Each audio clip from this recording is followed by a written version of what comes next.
Hi, welcome to today's class. Today we will be discussing CAT verbal questions. First 4-5 questions are the questions that the students have put up as their doubts. We'll discuss them, and after we are done with those, we'll go to further questions. So this is the first question. Uh, Here is the paragraph of the question. In the next slide, there would be the options how this paragraph should end. So first just go through this paragraph, then we'll come to the options, and when we are done through the options also, we'll get back to the paragraph. The paragraph says, a man can live for 3 days without bread, but no man can live for 1 day without poetry, was an aphorism of Baudelaire. You can live without pictures and music, but you cannot live without eating, says author of Dinners and Dishes. And this latter view is no doubt more popular. Who indeed, in these degenerate days, would hesitate between an ode and an omelette, a sonnet and a psalmis? Yet the position is not entirely Philistine. Cookery is an art. Are not its principles the subject of South Kensington lectures? And does not the Royal Academy give a banquet once a year? Besides, as coming democracy will no doubt insist feeding us all on penny dinners, it is well that laws of cookery should be explained. These are the alternative options how to end that paragraph. The first option is, there are 20 ways of cooking a potato, 365 ways of cooking an egg. Our cooks up to the present moment know only 3 methods of sending up either one or the other. Option B, for where the national meal burnt or badly seasoned or served up with wrong sauce, a dreadful revolution might follow. Option C, the real difficulties that we all have to face in life is not so much the science of cookery as stupidity of cooks. And D, for a bad cook is a foolish woman who should be turned for her iniquities into a pillar of salt which she never knows how to use. So first let's have a look at the paragraph. In the paragraph, the author starts with saying that there was a famous person, Baudelaire, who had an aphorism that a person can live without bread, but he cannot live without art. Now the author is reviewing an article or a book called Dinners and Dishes, where the author contrasts the first statement and says, you can live without pictures and music, that is, you can live without art, but you cannot live without food. And also supports it, saying that the later view, that is the view of Dinners and Dishes, is more popular. Then he gives an example that people would prefer omelette over an ode. Ode is a form of poetry, and psalmis over sonnet. And he supports it that this position is not without art. Science of cookery, principles of cookery are taught in South Kensington lectures, and Royal Academy gives a banquet once a year. And in the last sentence, the author says that besides coming of democracy will insist on feeding us all on penny dinners.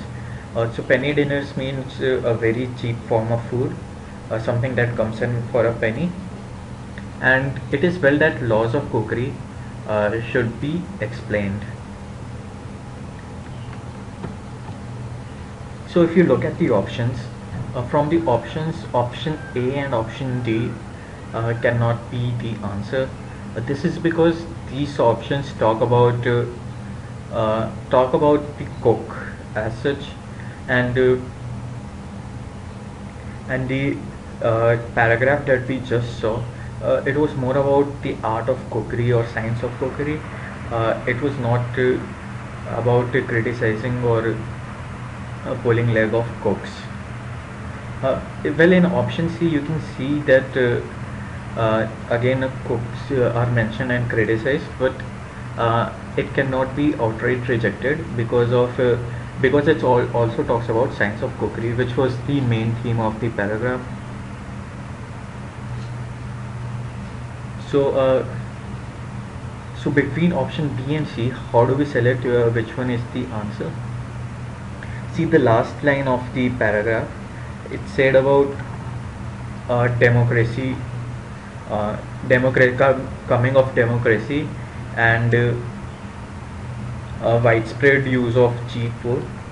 So it suggests that the last line talks about the will of people, and if you look at option B, the revolution word here, it also talks about the will of people, how after coming of democracy, if the food served to the people is bad, is burnt, badly seasoned, or served with wrong sauce, which culminate into bad food, a revolution, that is a mass uprising, might follow.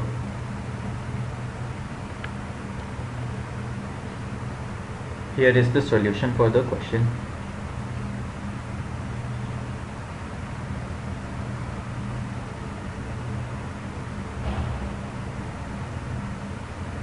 So moving to the next question.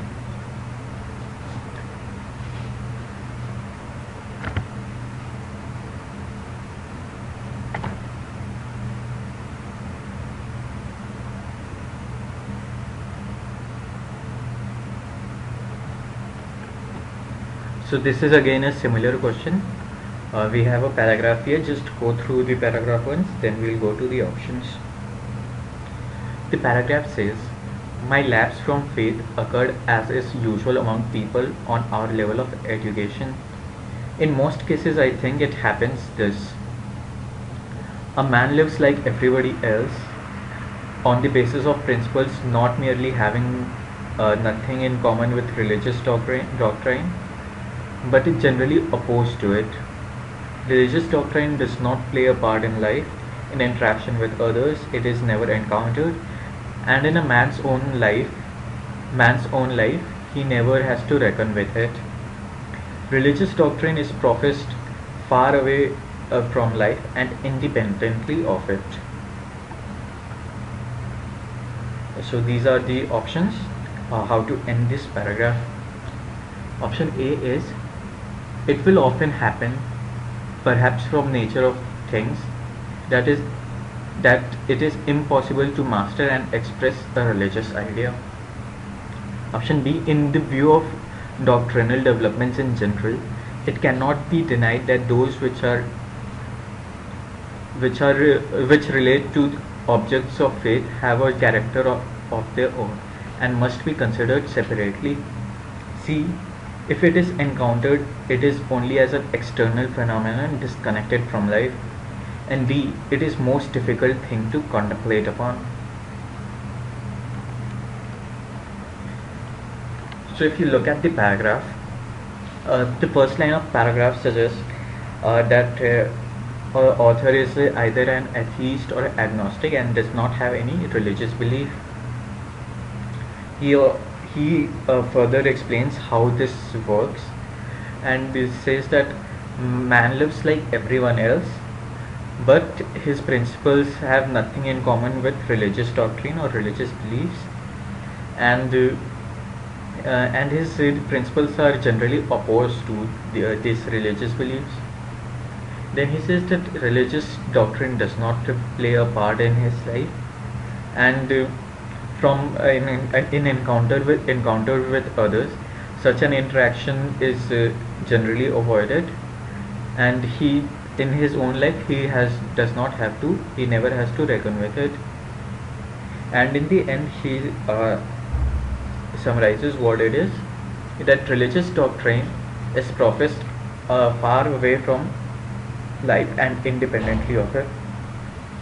That means the religious beliefs are kept as far away as possible from their life. See, the gist of the paragraph here was that a person tries to keep himself as far away or as disconnected from the religious beliefs. His life is separated from it, and of all the given options that we have, only one option, that is option C, which explains how disconnected, how far away from life the religion is.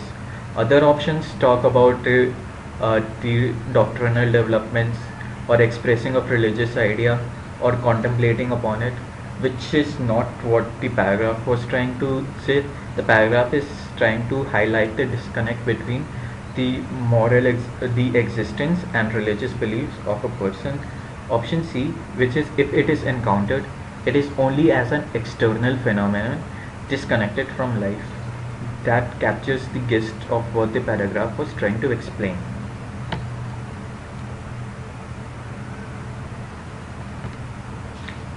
So we have question 3 here.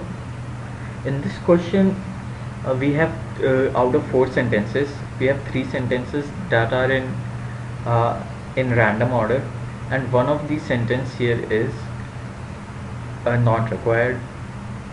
So what you have to do, you have to find out that sentence which is not required.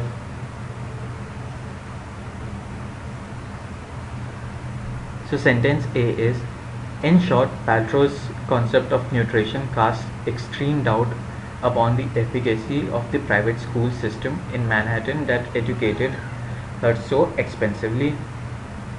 B, hence it's all good, a cookbook that is food phobic, a treatise on nutrition that contains about as much actual science as Gillian McKay's book. C, efforts by Paltrow can therefore still be seen online in all their glory. And D, Gwyneth Paltrow, with her kind of self-centered self-righteousness that only a Hollywood A-lister can master, decided that if she needs to follow this medically dubious elimination diet, so does everyone else in the world.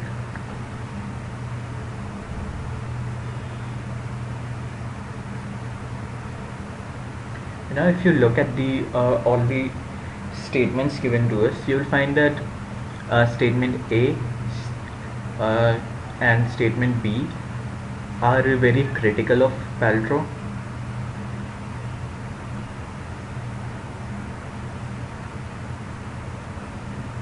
And statement B is also critical of Paltrow, but it does not specifically mention Paltrow. Statement C is a bit ambiguous, and we cannot really say if it's supporting Paltrow or it's criticizing her. So if you look at the options, okay, beginning before that, B mentions nothing about Paltrow, but it would be wrong to reject it because of that reason, cast it out because it says nothing about Paltrow. This is because if you look at statement A and statement D, more on statement D actually, it says that Paltrow is following some medically dubious elimination diet, and she thinks everyone should follow this diet. And how does she tell everyone how to follow this diet? Then it could be a cookbook, and the way the cookbook is described as a food phobic book, it is very possible, very likely in fact, that it is a book written by Gwyneth Paltrow. So because these 3 sentences A, B and D are critical of her,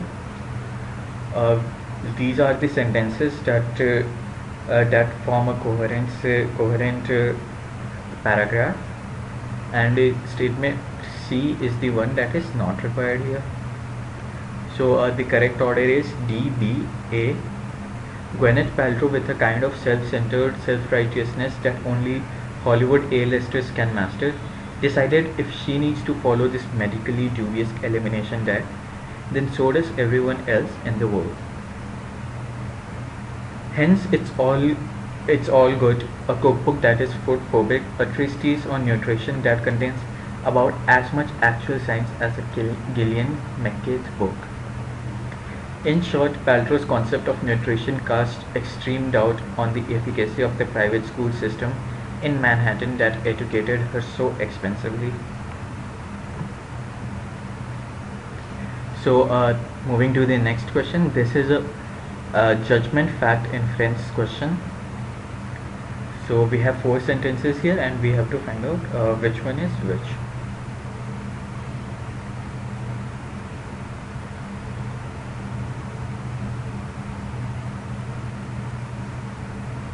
So the first sentence is, it is believed that a political theory suited to a multicultural society must go beyond liberalism and must stress the centrality of a dialogue between cultures and ethical norms, principles, and institutional structures that presupposed and generated by it. Ethical meaning is given solely within context of a social group, and attempting to make cross-judgmental judgments is at best arrogant and at worst a kind of ethical imperialism. If we cannot find a convincing way to show that mediation between groups is possible and desirable, then there is where we remain. Our present task is not to become thoroughly familiar with every detail of these powerful arguments, but to fill out this continuum to see what distinguishes each position from others, and to find out what principles drive each of them to their different conclusions.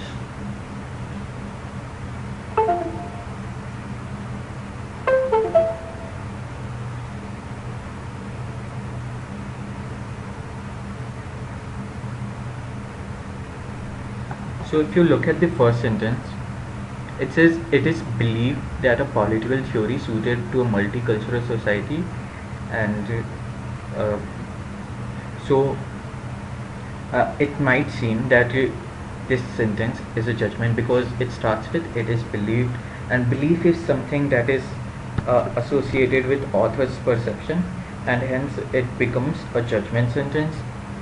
However, in this statement, the belief word talks not about the author's belief, it talks about the world's belief.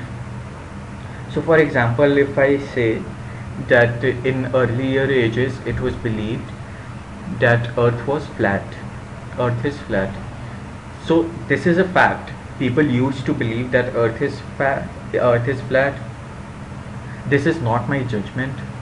Okay, so the first sentence is a fact because it is believed that political theory suited to a multicultural society must go beyond liberalism.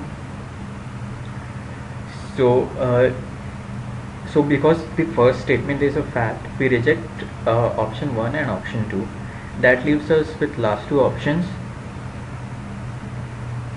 Note here that the third and fourth sentences are same here, a judgment and an inference. What we need to find is whether the second sentence is a fact or a judgment.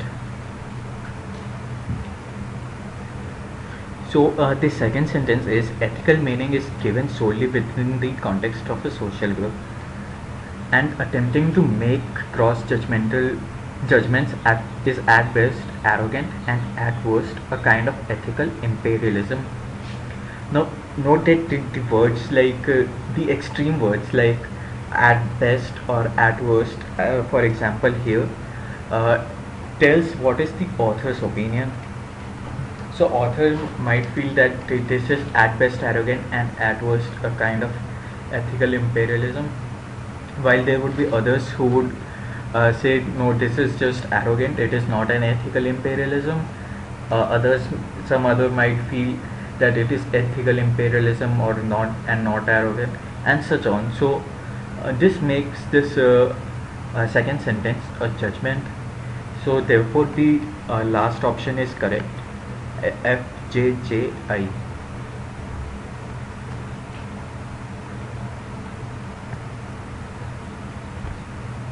Now question 5. Again a fact, inference and judgment questions. It says inequitable distribution of all kinds of resources is certainly one of the strongest and most sinister sources of conflict. Even without war, we know that conflicts continue to trouble us. They only change in character. Extensive disarmament is the only insurance for our future. Imagine the amount of resources that can be released and redeployed. The economies of industrialized Western world derive 20% of their income from sale of all kinds of arms. So let's start with the first sentence. The first sentence says that I want you to focus on the latter part of the sentence.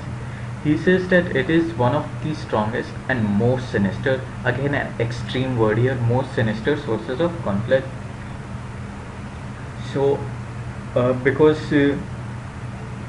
something extreme as most sinister is used here and it cannot be verified, so maybe author is saying that it is most sinister source of conflict, but someone might say that no, it is the second most sinister sources of conflict, and there is no way we can decide which one is correct. So this makes the statement A a judgment. Statement B, even without war we know that conflicts continue to trouble us. Whatever the idea of the statement is, it is dependent on a assumption that there is no war. So the assumption, because of this assumption, we say that statement B is an inference. Statement C, again if you look at statement C, again an extreme word, so extensive disarmament is the only insurance for our future. So this is what the author believes. Someone might believe that clean energy is the only insurance of our future. Others might believe that equality is the only insurance for our future. So this is kind of subjective and cannot be really verified.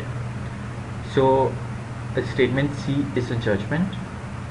Statement D, economies of the industrialized Western world derive 20% of their income from sale of all kinds of arms. So this is something that is hard data and can be verified.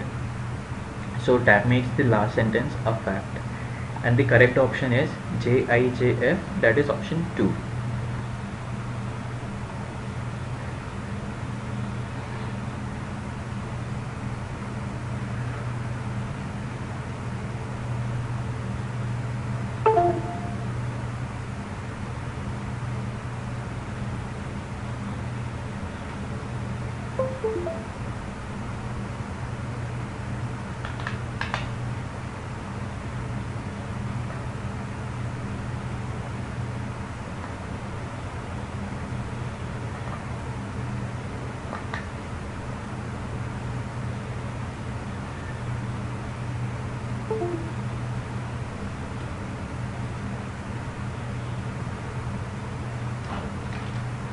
So moving to the next question.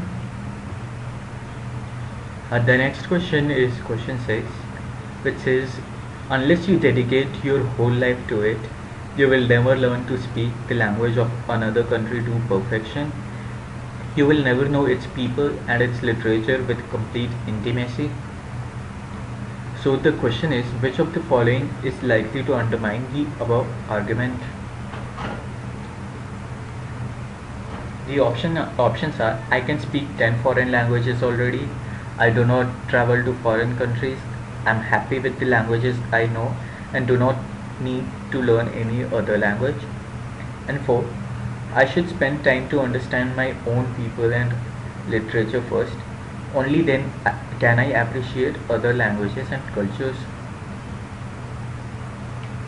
So if you look at it, option 1, option 2 and option 3 are at best extra information. They do nothing to undermine what was being said in the paragraph.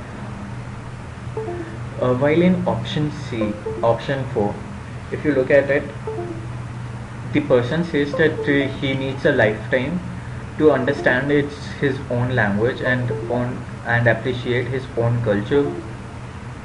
So that means he cannot dedicate his life to learning language of another country, and that in effect means nobody uh, can learn another country's language without mastering the one which he already has. So for mastering his own language, he has to spend his lifetime. That means no one can ever learn a foreign language. So it undermines the whole idea of the paragraph.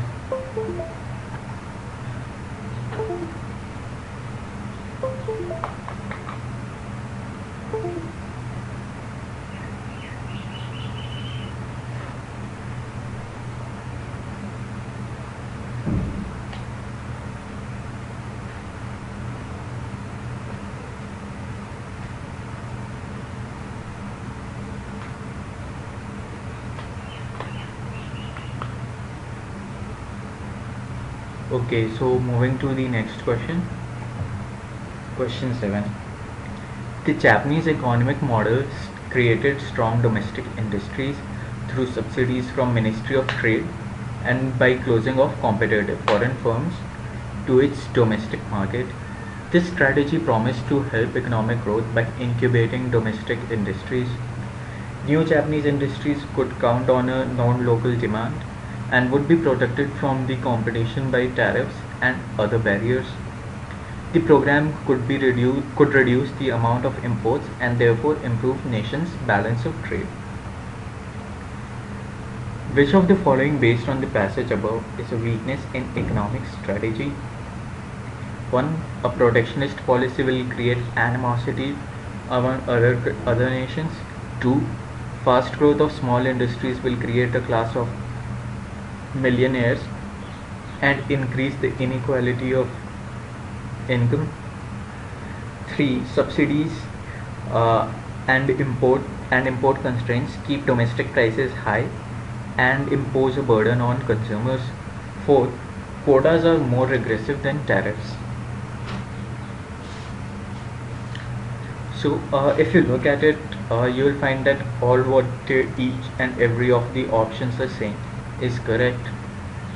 Okay, if you know a little bit of economics, then you will know that whatever all the four options are saying, they are correct. But here we are not here to select a correct option. We are here to select an option that weakens the economic strategy followed by Japan. So one clearly does not weaken the economic strategy.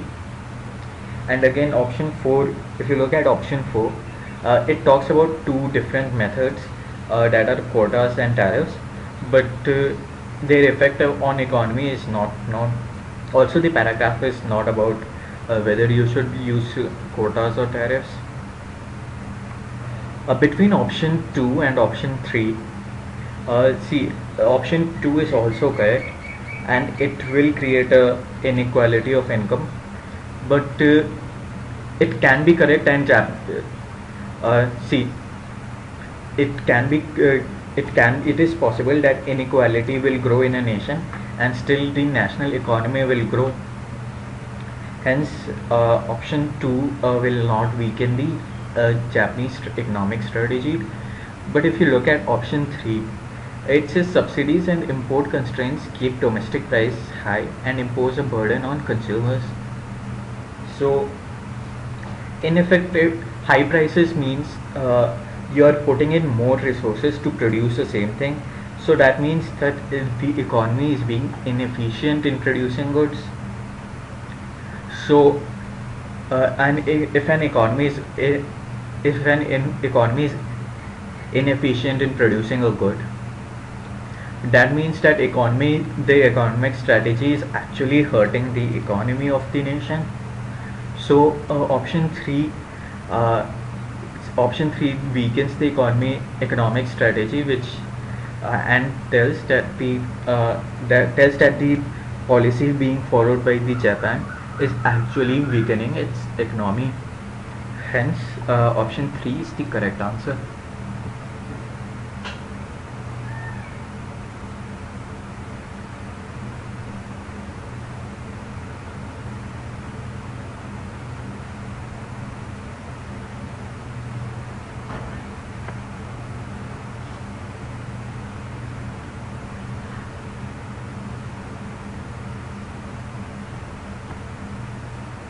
Moving to the next question.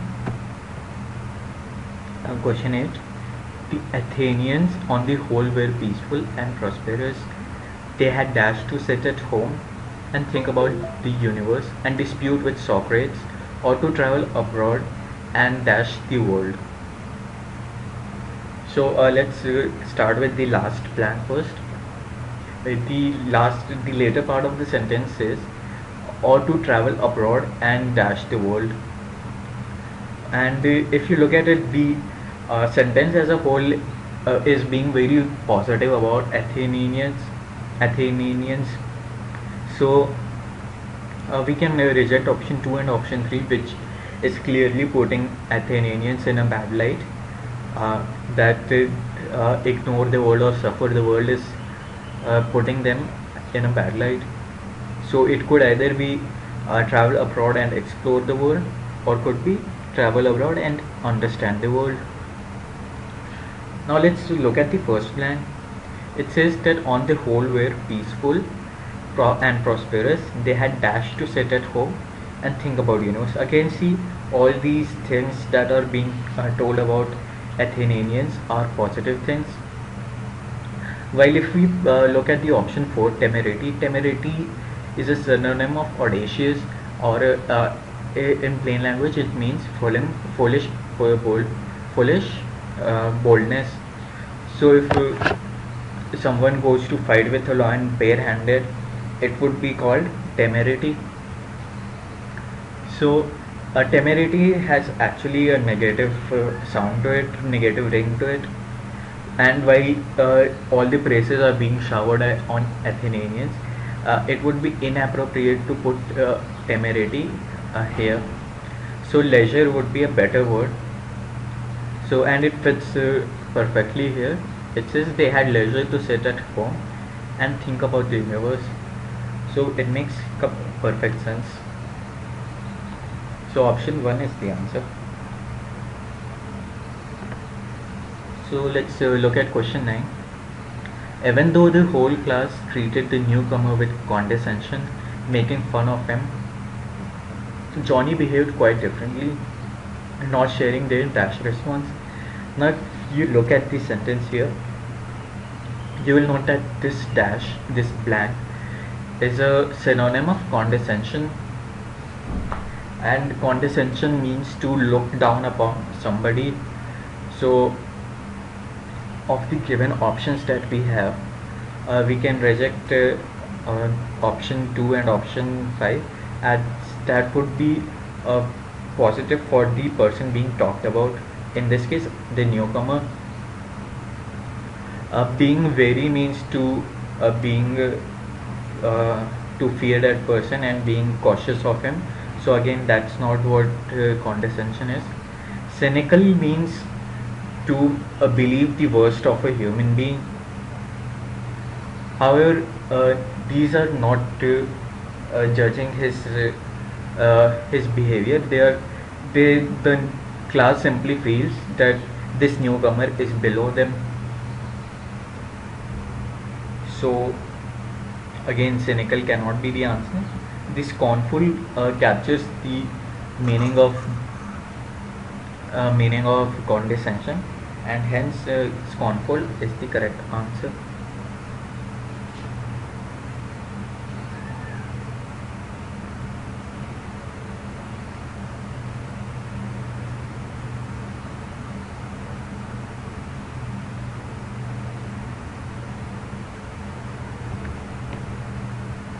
Okay, so let's look at question 10. question then has four parts. A sentence is broken into four parts, and we have to find the sentence which has an error or an illogical construction. So this sentence is: the Bollywood celebrity has taken measures to ensure that she can handle the stress and disquiet associated with her acting career, including joining a meditation class and subscribing to services of a psychologist. Now it might seem at first that this whole sentence has got no error, but if you look closely at it, you'll see that they'll measure the things mentioned in the last line: joining a meditation class and subscribing services of a psychologist are actually part of the measures taken by the Bollywood celebrity, and not are a part of her acting career. However, the way the sentence is presented, uh, this part putting just after the acting career, it indicates it would indicate in this statement given that joining meditation class and subscribing to the services of a psychologist are a part of her acting career. Therefore, this would be incorrect. So the correct statement would have been: the Bollywood celebrity has taken measures, including joining a meditation class and subscribing to the services of a psychologist, to make sure that she can handle the stress and disquiet associated with her acting career. Therefore, the fourth sentence is incorrectly represented.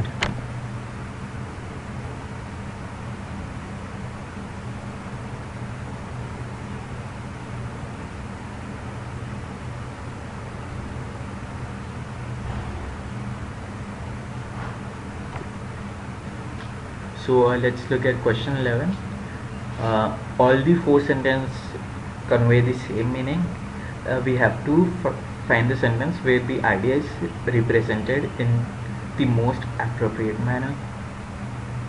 The first sentence is: he was unwilling to testify. He was afraid of the defendant. Because he was afraid of the defendant, he was unwilling to testify. He was unwilling to testify. He was afraid of the defendant.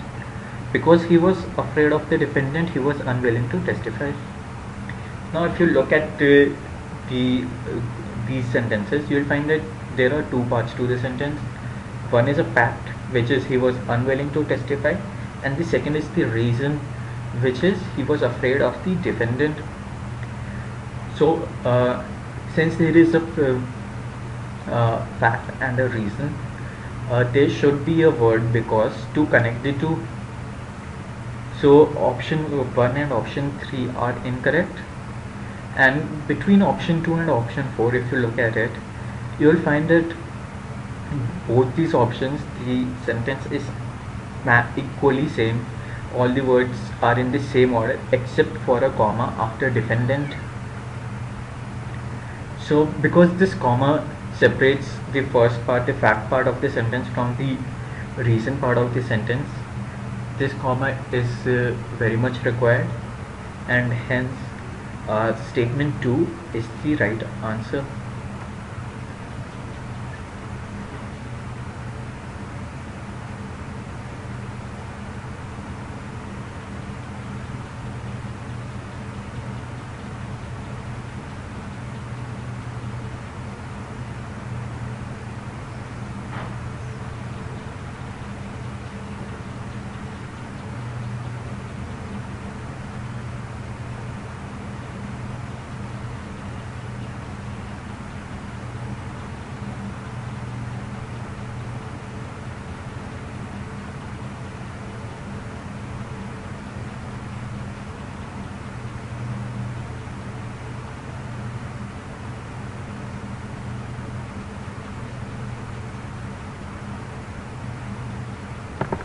So that was all for today's class. See you next week.